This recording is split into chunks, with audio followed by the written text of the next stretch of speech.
حضرت قسم ابن عباس جو حضرت عبداللہ ابن عباس کے بھائی نبی کریم علیہ السلام کے سگے چچازاد بھائی وہ حدیث بیان کرتے ہیں. شیخ محقق شاہ عبدالحق محدث دہلوی رحمت اللہ تعالی نے اس حدیث کو اس روایت کو اپنی کتاب مدارج نبوت کی دوسری جلد میں اس کو نقل فرمایا. ابھی کہیں ایک ہفتے کی بات ہے کہ کیماڑی میں کسی مولانا نے ہم سے یہ حدیث سن کر کے بیان کر دی. سارے وہابیوں نے گھیر لیا کہ حدیث نکال کر کے بتاؤ. وہ بیچارے آئے مدرسے میں تو ہم نے وہ حدیث نکال کر ان کو دی کہ یہ لیجیے دکھائیے جا کر کے کہ مدارج نبوت میں ہے یا نہیں. اللہ اکبر. وہ حدیث کیا؟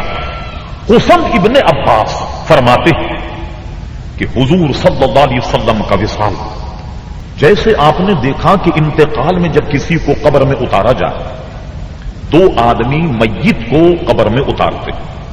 ایک آدمی قبر میں رہتا ہے باقی سب نکل جاتے ہیں. ایک تو تھے فضل بن عباس اور ایک تھے قسم ابن عباس. یہ فضل بن عباس یہ بھی حضرت قسم کے بھائی حضرت عبداللہ ابن عباس کے بھائی. اب انہوں نے کیا کیا؟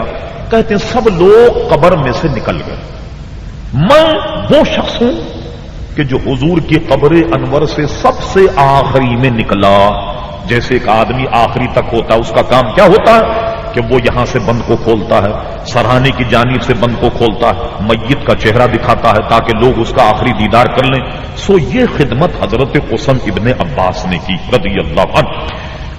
بر صغیر کا عظیم محدث شیخ محقق شاہ عبدالحق محدث دہلوی اس کا ناقل حضرت قسم ابن عباس کہتے جب سب نے حضور کا چہرہ دیکھ لیا اب قبر کو بند کیا جانا, میں وہ آخری شخص کہ جس نے حضور کے چہرے کا دیدار کیا اور میرے بعد میں حضور کی قبر شریف بند کر دی گئی. پھر کسی نے بھی حضور کا دیدار نہیں کیا.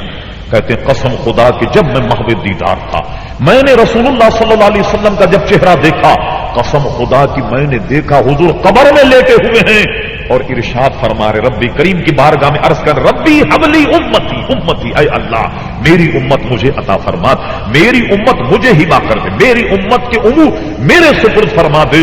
حضور کے لب ہل رہے, اپنے کانوں کو جب حضور کے لبھائے مقدسہ کے قریب رکھ دیا تو میں نے سنا کہ اس وقت حضور ربی کریم کی بارگاہ میں یہ التجا کر رہے کہ یا ربی حبلی امتی امتی, اللہ اے اللہ میری امت مجھے ہبا کر دے. اب ایمان سے کہو وہ رسول جو پیدا ہو ہمیں نہ بھولے, شرعی احکام میں ہماری پوری رعایت رکھے, شب معراج جب رب کریم کی بارگاہ میں گیا وہ ہمیں نہ بھولے, یہاں تک کہ قبر میں نہیں بھولے. اور سنو ایک بات اور پھر میں سمجھتا ہوں آخری رہ گئی, وہ یہ کہ امید رکھو کہ جو نبی قبر میں نہیں بھولے گا انشاءاللہ آخرت میں بھی نہیں بھولے.